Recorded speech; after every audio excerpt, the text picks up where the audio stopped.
Fabio WARDLEY and Frazer CLARKE fight to a split draw for the British heavyweight title. Now, what an incredible fight. These two men battled it out over 12 rounds on March 31st at the O2 Arena, and it was, as the Brits say, a proper tear-up. Great narrative behind this one as well. We have Fabio WARDLEY, who's a former white-collar boxer who then turned pro, and he was challenged by Frazer CLARKE, who's an Olympic bronze medalist, of course representing the UK at the Olympic Games and medaling at Tokyo. So before we start, I'd like to say thank you to the person who commented on one of my previous videos asking me my opinion on this fight. And honestly, I hadn't heard of either fighter prior to this, but I'm so glad. Thank you for mentioning this fight, because it's a great fight. So I mean, if you haven't heard of WARDLEY and CLARKE, do check out the fight. The full fight's been now posted on YouTube, so you can see it. But for those folks not living in the UK who may not know who both these gentlemen are, let me introduce the chief principals, as they were. So Fabio WARDLEY is 29 years old. He usually weighs in around in the 240 pounds, and he had 4 fights as a white-collar boxer before turning pro. Now that, to me, maybe some of you guys can help me with this, because in the US you're not allowed to do that. You could fight in the white-collar matches, but you must have at least one amateur fight before they would allow you to turn pro. So I mean, I guess that's something you're allowed to do with the British Boxing Commission. In any case, in his 15th pro fight, Fabio was able to secure that British heavyweight title, and then he defeated David Adelaye for the Commonwealth and the WBO European belts. So he now holds 3 belts. Frazer CLARKE, as I mentioned, former Olympian. He's 32 years old. He's 8-0, and he usually fights a little. His fighting weight is a little bit heavier. He's usually in around 260 pounds.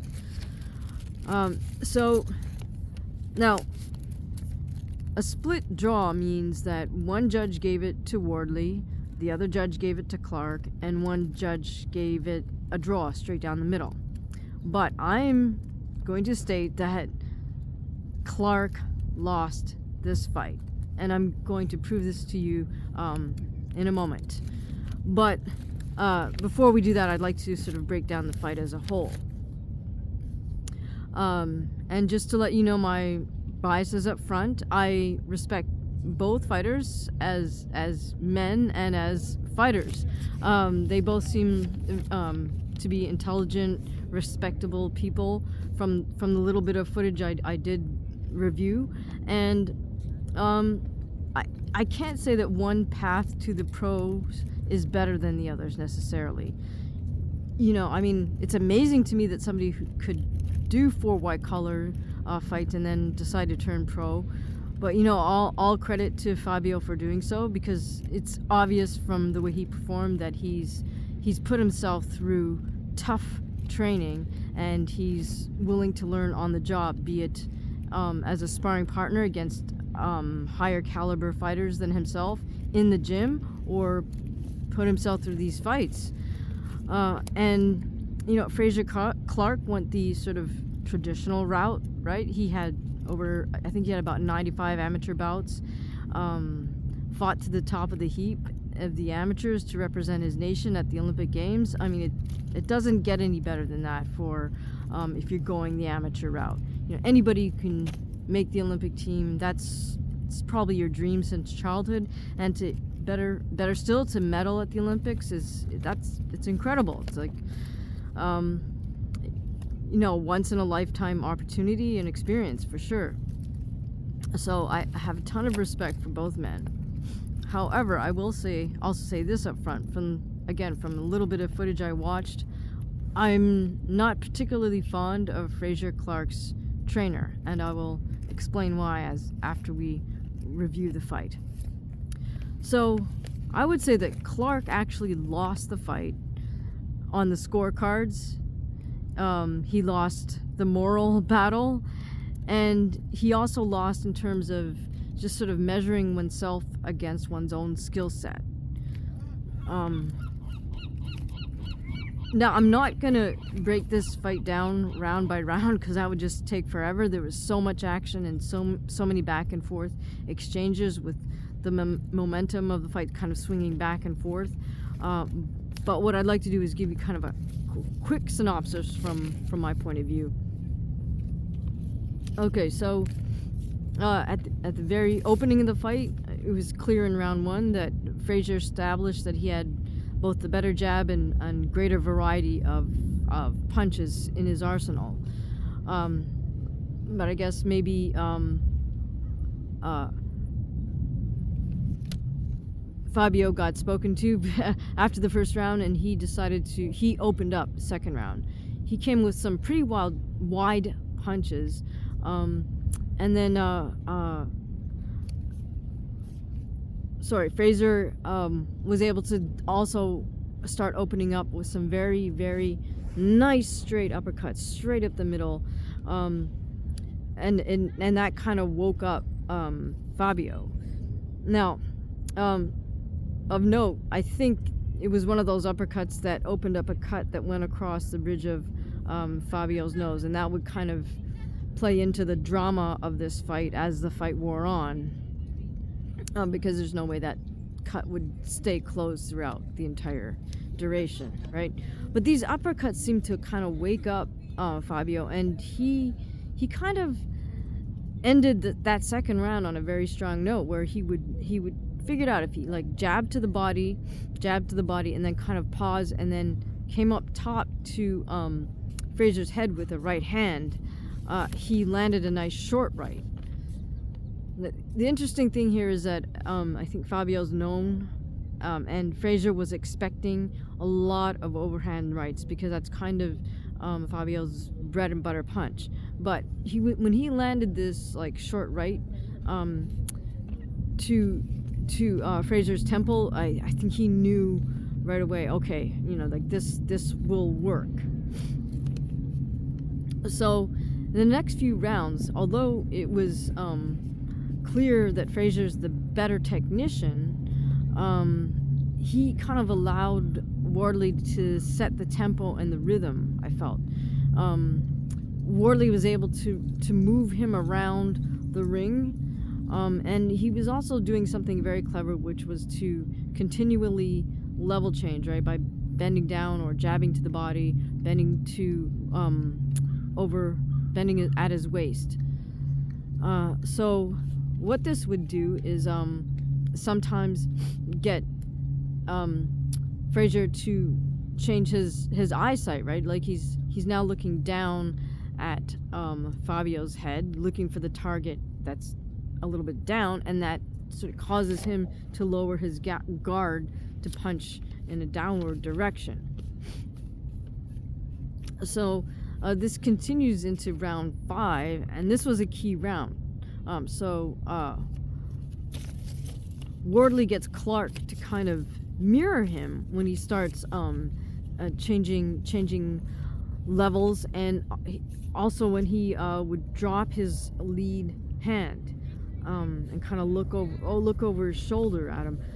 For whatever reason, Clarke starts copying those same actions. So I noticed what Fabio would do would like sometimes jab to the head or jab to the body, but he would exit out low, and that turned out to be like a great sort of tactic. And here he does this. He jabs to the head, but exits out low and lands a short right to Frazer's temple. And I'm guessing he felt the connection through his glove, because somehow it wasn't really apparent if you just watched the exchange, but he must have known, oh, I got him, like I heard him, because immediately he just pounces on him, and Fabio moves Frazer, just drives him straight back into the corner, Frazer looks a little bit stunned. He's not really responding with punches. And then to escape from the corner, Frazer starts trying to slide along, move laterally along the rope. Fabio just pursues him like relentlessly, and kind of reminded me a little bit of like what you saw old school MMA fighters do with their punches. They're kind of like running and punching at the same time. Fabio was definitely better than the really bad guys with the MMA stuff, but he chases him along the ropes and drops him. So Fabio drops Frazer right at the towards the end of round 5. So now I think that was a key turning point in the fight. Not only because Frazer should have lost that round 8-10, but also I feel that now for the second half of the fight, I think, well, first of all, it's demoralizing to get dropped, but not only that, now I think mentally he felt like, oh, I've got to get this back, and that sort of notion of getting vengeance was he got kind of mentally stuck on that. So another turning point was in the 7th round, where Clarke had Wardley against the ropes. Wardley's back is on the ropes, and they're just kind of clinching chest to chest. Well, unfortunately for Clarke, he winds up hitting Wardley slightly below the belt line, and the ref decides, to deduct a point in the 7th for that low blow, because in all fairness, he had warned him previously to that. Clarke most definitely hit Wardley low also in the 5th, again in the same scenario where they're against the ropes. This time I'm not sure if the ref saw it or not, but he did it with his left hand, and the ref was on the opposite side of both fighters. So, but if you get warned by the ref, you get the hard warning, then you get a second chance, and then third time, 3 strikes, you're out, right? You get that point deducted. Was that blow really damaging to Fabio Wardley? I'll let the men in the room decide. I'm not going to chime in on that, but here's what I can say. It definitely looked like it was below that waistband, and in my opinion, it was lower than the punch that Daniel Dubois landed on Usyk. So now for rounds 8-12, I feel like Frazer felt like he really has to get back and get back those points, right?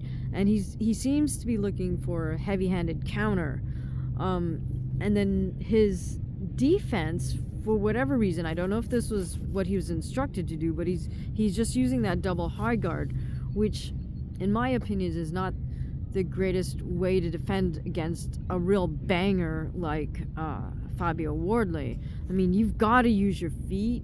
You've got to do more body shifting and make Fabio miss. You've got to weave under those wide punches. That's really kind of the key thing when you're faced with someone who does punch wide.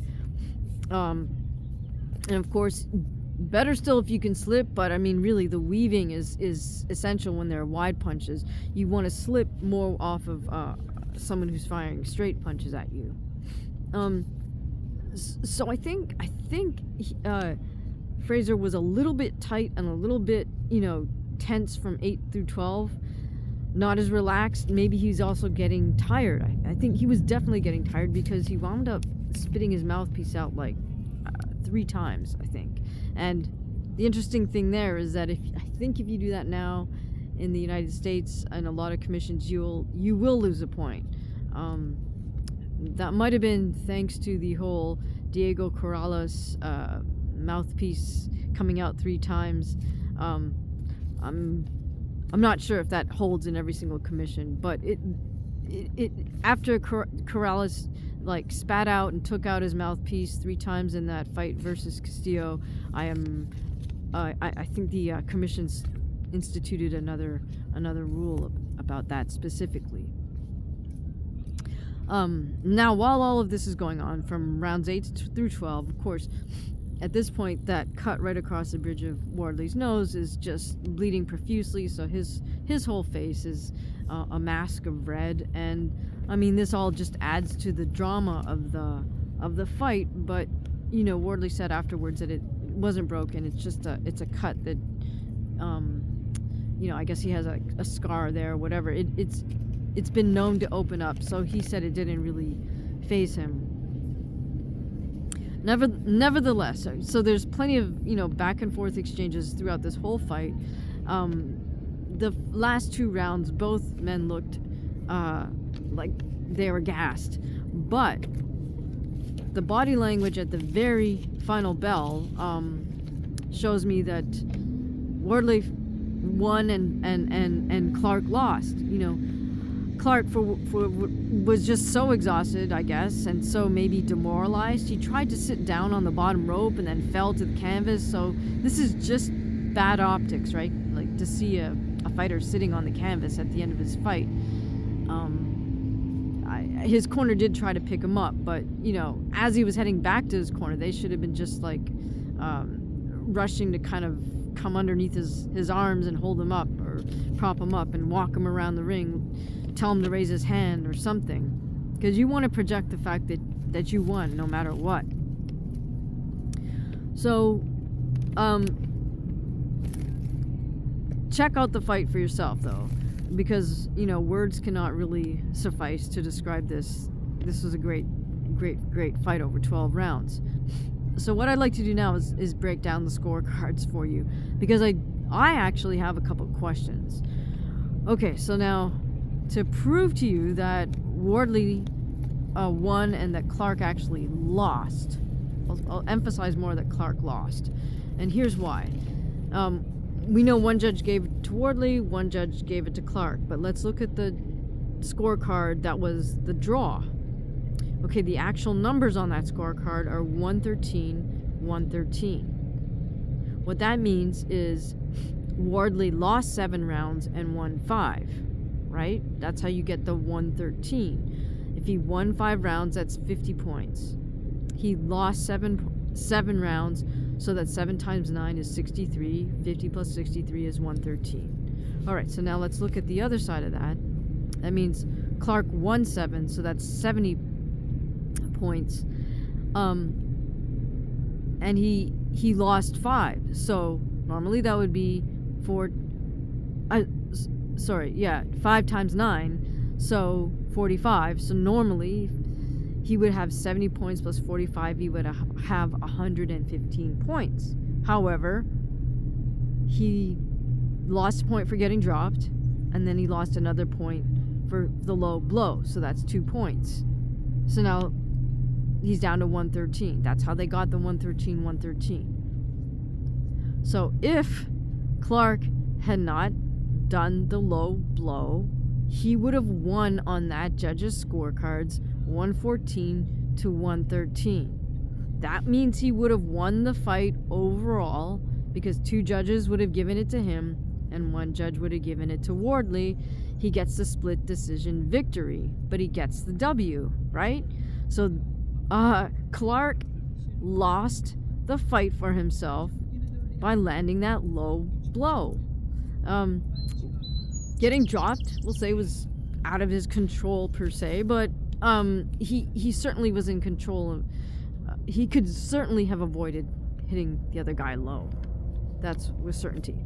All right, so I hope that makes sense for you. But I'd have questions about the other 2 cards.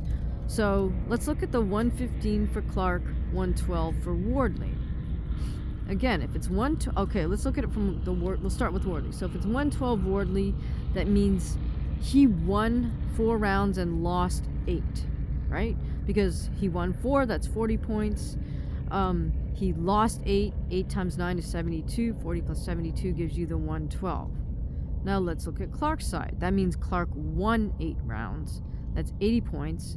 He lost 4. That's 4 times 9 is 36. Okay, 80 plus 36 is 116. However, he should have lost 2 points, 1 for getting dropped and 1 for the low blow. So 116 minus those 2 points should be 114. And yet that judge gave it 115. So what that means to me is that the judge made it a 9-9 round.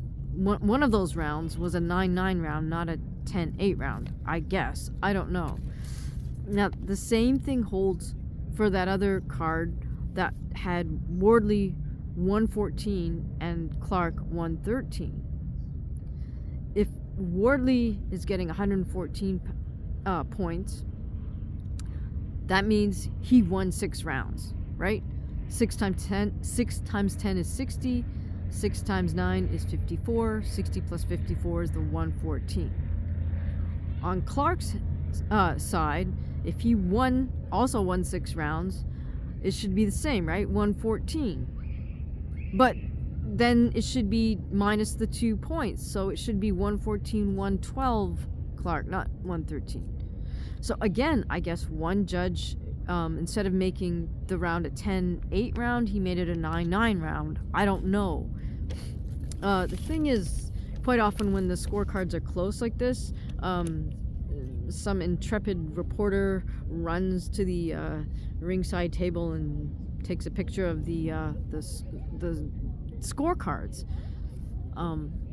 And by rights, I think the commission, at least in Nevada, has to make them available. So I'll ask you guys over in the UK, what's the story? Does the British Commission have to make those scorecards public information? Because it'd be interesting to know which rounds or how they scored. Those 2 judges scored rounds 5 and 7.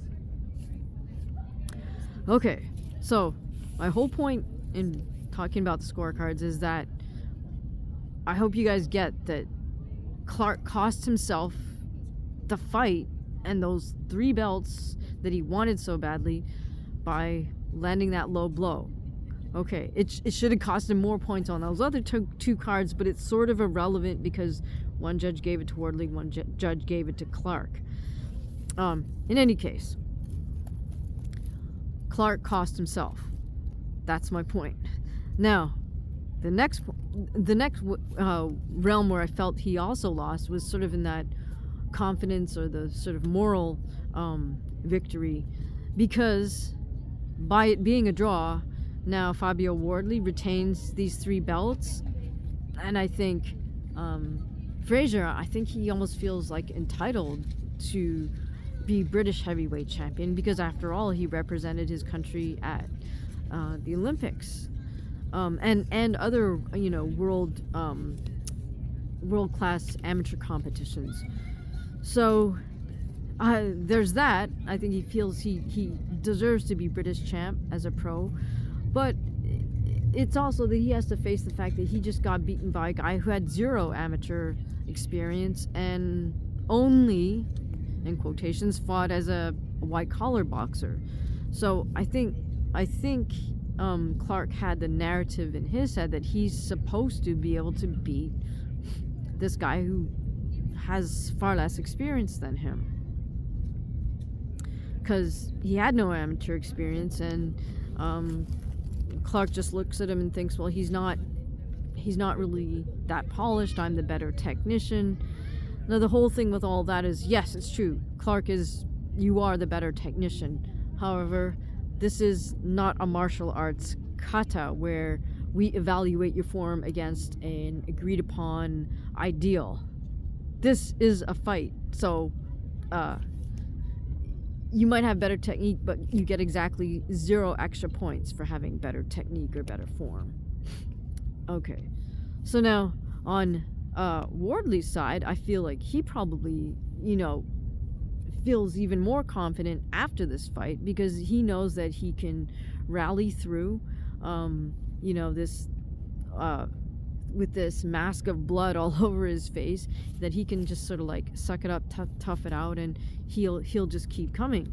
And so that's kind of a moral victory for him in this sense. And of course, he retains all 3 of his belts. Now, in terms of did the fighters live up to their ability? Well, I think, having not watched either fighter in any other fight. I don't have anything to measure them against in terms of saying whether they've improved or not, but I think that Wardley found a way, no matter what, regardless if you want to call his technical abilities limited or not, he found ways to land hard. Now, on the other hand, I feel like Clarke didn't put his arsenal together enough, meaning he didn't quite put enough punches together and didn't use enough defensive movements to set up his combinations. Okay, so from a technical point of view, here's what I'd like to see from both fighters when they get back in the gym and start working again. They both deserve at least a week off from the gym, maybe more than that. Certainly a month off from sparring. Okay, so I think both men can work on their jab. Wardley does this thing where it's not even a jab, he just sticks his arm out and slowly and pulls it back slowly, and that's not a jab, dude. Like, don't do that. It's gonna get you in trouble at some point. You know, you need to use that punch, snap it, shoot it out fast, bring it back fast, so it's in guard position.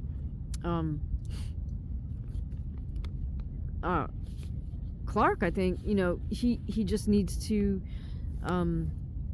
work off his jab. I mean, he showed us he has a good snappy jab and a good double jab, but for whatever reason he kind of abandoned setting up combinations following the jabs. So he needs to work on that. He needs to, you know, implement his feint jabs into his combinations as well. And on top of that, here's one thing I thought that was like, where's this punch? Frazer, you know, you're a medal amateur. Where's your left hook? I wish he would have thrown more left hooks, like nice, short, tight left hooks. I think that would have served him well, especially because he's got those wonderful uppercuts. So a great, you know, uppercut right up the middle, short left hook is right there. Conversely, nice left uppercut straight up the middle, and a little either a short right hook or a short straight right is right there for him. Finally, for Clarke, I think he definitely should work on fighting on the inside, so he doesn't have to resort to low blows, because as the commentator said, you know, it was pointless. It didn't serve any purpose, and in the end it cost him the fight. So, you know, learn to fight on the inside. Now, Wardley did show little glimmers of being able to kind of shift his feet and land a body shot, but he can also work a little bit more on his inside game, I think. Other than that, I mean, I understand that I've said more about what Clarke needs to work on technically than what Wardley needs to work on technically, even though Clarke is definitely a better technician. But the thing is, because he's a better technician, he should work on these things. Wardley's a little more unorthodox, so, I mean, other than, like, definitely addressing that jab and learning how to work the inside game a little more, he just needs to, like, listen to his coaches, because, you know, you're not gonna change him, and why should you, really? He knows he can land that overhand right. That's his bread and butter punch. So you can't, you know, fault him for that. Now, let me come back around for a circle and explain why I don't really, or I'm not really fond of Clarke's trainer. I can't remember his name, but, and this is only based on a little bit of footage of them working in the gym. The thing is, well, Clarke's trainer is what I call a 30-year-old genius. I don't know how old he is, but my point there is sometimes people get to around 30 years old and they think they've got it all figured out, and it's like, okay, well, you know, if you started training fighters when you were 10, that means you've got 20 years experience under your belt, so maybe I'll grant that to you. But there's no way he has 20 years of experience, so he hasn't figured it all out yet, because in order to figure things out, you need to have a long time in the game, because you need to see what happens over the course of a decade for multiple fighters, not just one person. And quite frankly, I'm a little surprised that Frazer Clarke doesn't have a more, like, an older, like, reputable trainer. One would think that an Olympic medalist could kind of shop himself around a little bit and secure someone who's really knowledgeable and who can really help him. Here's why I don't think that trainer, or, you know, is that experienced. Because he told Clarke, well, for sure Wardley's gonna come with that overhand right, so here's what you're gonna do. You're gonna, like, shift to the left a little bit, land left, I think it was like a left body shot, right hand, and then post with his left hand, and then come back again. But it's like, my opinion, you don't ever, like, base what you do off of what you quote unquote know somebody else is going to do, because you should just work on what you're going to do. Now, if the trainer knows that the other fighter has this overhand right in his arsenal, he doesn't need to set it up so specifically. He needs to work on the bigger picture. Like, in this case, I would have said it would have been footwork and body shifting, because those are skills that would be good to have in Clarke's arsenal anyways. Trying to work on a super specific counter combination, I think that just put Clarke in the wrong headspace for the entire fight, because he was just always looking for some type of big counter to Wardley's overhand right. Second thing I didn't really appreciate about about Clarke's trainer, and you guys may be able to verify this better than I, because I couldn't really hear what was going on in the corner between rounds, but it looked like Clarke's trainer was talking to him an awful lot, and I didn't see them making any eye contact, and that is critical in the corner. You the fighter need to make eye contact with your trainer, and a lot of good trainers will tell you, hey, like, they'll tap you, like, hey, like, you know, look me in the eye here, and this is what you need to do. And it's going to be like 3 words of instruction, like, because it's got to be that simple. When you're in that state, you can't absorb complex sentence structure or any of that. It's just like, do this, don't do that, you know. It's that's just the long and short of it, literally. So I don't know what advice was being given to Clarke, because it was not audible, but it just looked like there was too much talking on the part of his trainer, and there was that lack of eye contact. So I don't know what was really running through Clarke's head from round to round, but I think I think they could have I don't know if they could have really turned the fight around with better corner work, but I think they could have coaxed a slightly better performance, or more effective performance, out of Clarke than what he was able to show us in there. Most importantly, I think an effective corner for Clarke would have been able to kind of shift what he was thinking. Certainly after the 5th round, when he got dropped, you've got to somehow just move the fighter's mind away from that, shift them away from looking for revenge, because you just got to get them focused on doing what they need to do to win the next round, and win the next round, etc., for the rest of the fight. So that's a critical skill for any effective cornerman, is to be able to refocus your fighter. So, all that said, please do watch the fight if you haven't already.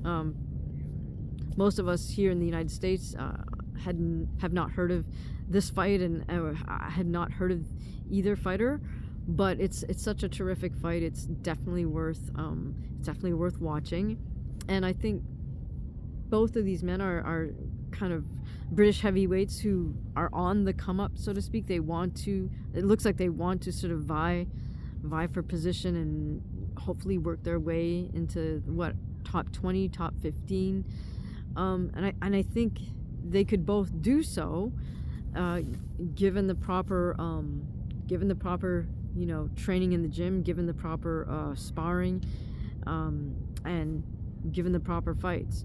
But I will say this much: let's let both men heal, recover.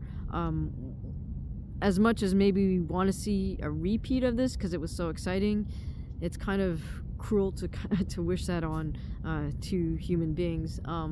They entertain us solidly for 12 rounds. If they do rematch, great. You know, typically the rematch may not be as exciting as the original, but if they both decide to go off in separate pursuits, I think that's also a fine move, depending on who the next opponent is. Frazer Clarke, of course, being signed to Ben Shalom with Boxer. It's like that was his promoter. I'm sure Ben Shalom will try to steer him in the right direction. And it certainly looks like Fabio WARDLEY, you know, someone rising up from white collar boxing only, has certainly managed to. So let me know what you thought of this fight. Let me know who you think won, or if you think it was in fact a draw. And thank you so much for listening. See you next time.